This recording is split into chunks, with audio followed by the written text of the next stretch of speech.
Sebelum memulai video, jangan lupa like, di-subscribe, dan nyalakan lonceng notifikasi supaya nggak ketinggalan video terbaru saya. Hai, perkenalkan nama saya Anindaya, biasa saya dipanggil Andi. Saya mahasiswa Universitas Bina Dharma Palembang. Saya di sini akan menjelaskan materi tentang pengantar enterprise arsitektur. Oke guys, selamat datang di YouTube channel saya. Pada video kali ini, saya akan menjelaskan mengenai salah satu mata kuliah program studi Sistem Informasi Fakultas Ilmu Komputer, yaitu Enterprise Arsitektur. Lebih tepatnya, mata kuliah ini dipelajari pada semester 5. Definisi Enterprise Arsitektur. Definisi dari arsitektur yaitu organisasi dasar dari suatu sistem yang terwujud dalam komponen-komponennya, hubungannya satu sama lain, dan dengan lingkungannya, dan prinsip-prinsip yang memenuhi rancangan dan evolusinya.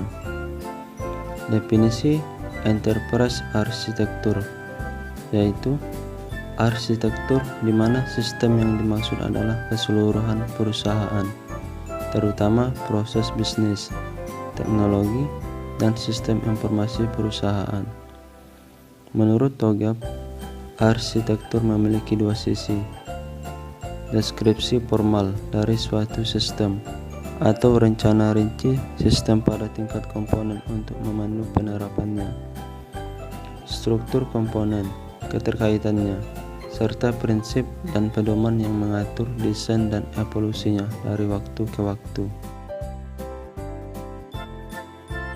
Definisi Enterprise Arsitektur menurut Pusat MIT untuk Riset Sistem Informasi, yaitu logika pengorganisasian untuk proses bisnis dan infrastruktur TI yang mencerminkan persyaratan integrasi dan standarisasi dari model operasi perusahaan.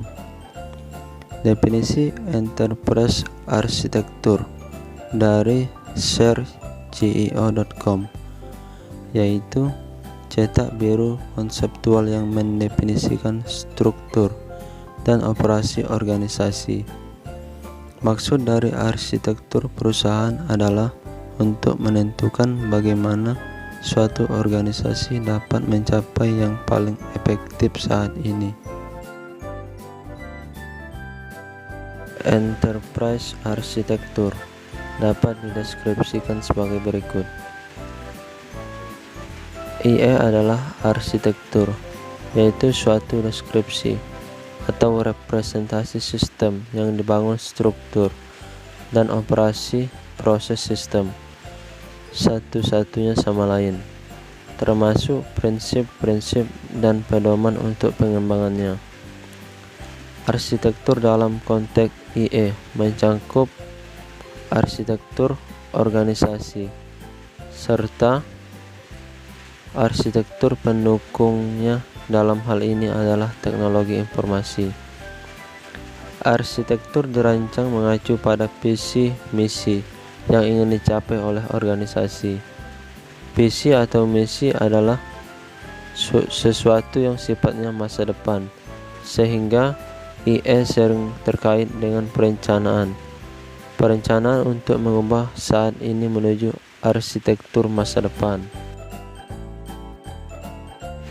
Adapun beberapa manfaat adanya enterprise arsitektur.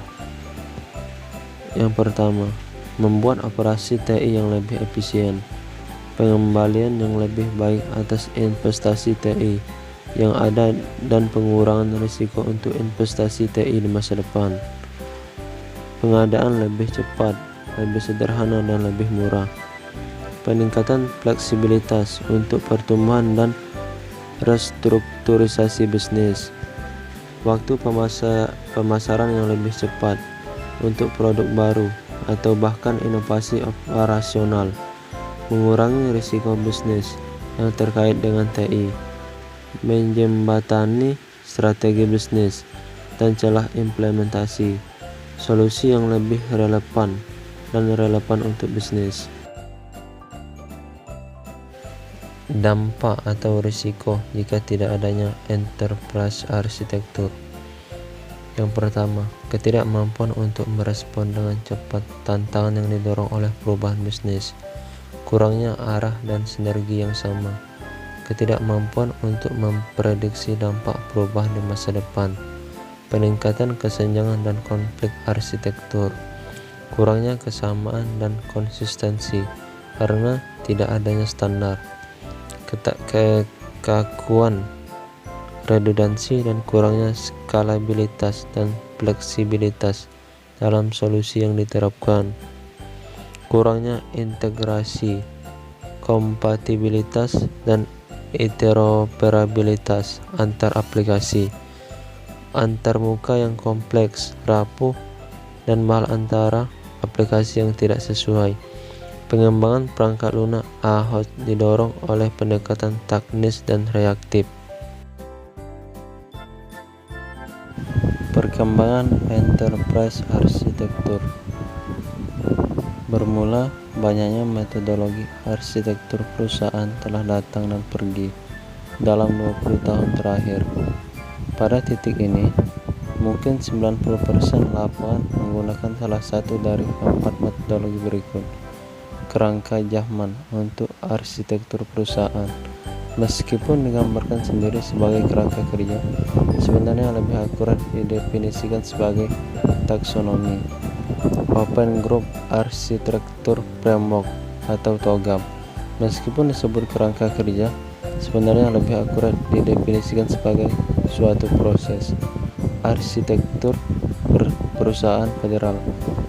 Dapat dipandang sebagai arsitektur perusahaan yang diimplementasikan atau metodologi preskriptif untuk membuat arsitektur perusahaan.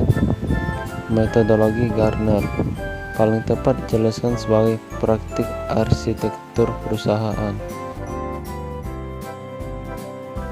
Mengenal IE Jahman Framework.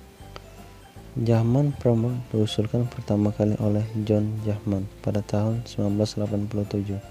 Sampai saat ini, Jahman sering disebut sebagai Bapak Enterprise Arsitektur. Usulan Jahman lebih tepat dikatakan sebagai taksonomi untuk mengorganisasikan artefak arsitektur daripada disebut sebuah framework. Jahman Framework tidak mencakup proses atau metodologi untuk menghasilkan arsitekturnya. Mengenal IE TOGAF. TOGAF merupakan singkatan dari The Open Group Architecture Framework. TOGAF diusulkan dan disusun oleh The Open Group yang merupakan konsorsium yang terdiri dari 400 anggota komunitas IT, termasuk IBM, HP, Oracle. TOGAF menyatakan sebagai framework. TOGAF membagi arsitektur menjadi 4, yaitu yang pertama arsitektur bisnis, arsitektur aplikasi, arsitektur data, dan arsitektur teknis. Bisa kita lihat gambaran dari framework enterprise TOGAF. Mengenal arsitektur perusahaan federal adalah arsitektur perusahaan dari pemerintah federal. Ini memberikan pendekatan umum untuk integrasi manajemen strategis, bisnis dan teknologi sebagai bagian dari desain organisasi dan peningkatan kinerja. FIE adalah yang paling lengkap dari semua metodologi yang dibahas sejauh ini. Ini memiliki taksonomi komprehensif seperti Jahman dan proses arsitektur seperti TOGAF. FIE dapat dipandang sebagai metodologi untuk menciptakan arsitektur perusahaan atau hasil penerapan proses tersebut ke perusahaan tertentu, yaitu gambaran FIE framework. dari perusahaan federal. Arsitektur perusahaan dalam pandangan Gartner. Metode terakhir ini sedikit berbeda. Ini tentang strategi, bukan tentang teknik. Itu difokuskan pada tujuan. Dua hal yang paling penting bagi Gartner adalah kemana arah organisasi dan bagaimana organisasi itu akan sampai ke sana. Adapun kesimpulan penutup dari enterprise arsitektur, IE akan selalu penting dan efektif untuk organisasi apapun yang sudah dimulai, menerapkan TI untuk menunjang proses-proses bisnisnya. Jika mengacu pada TOGAF dan FIE, arsitektur dibagi 4 kategori dan dapat dikelompokkan lagi menjadi 2 kelompok, yaitu kelompok arsitektur bisnis atau organisasi. Contohnya adalah arsitektur bisnis.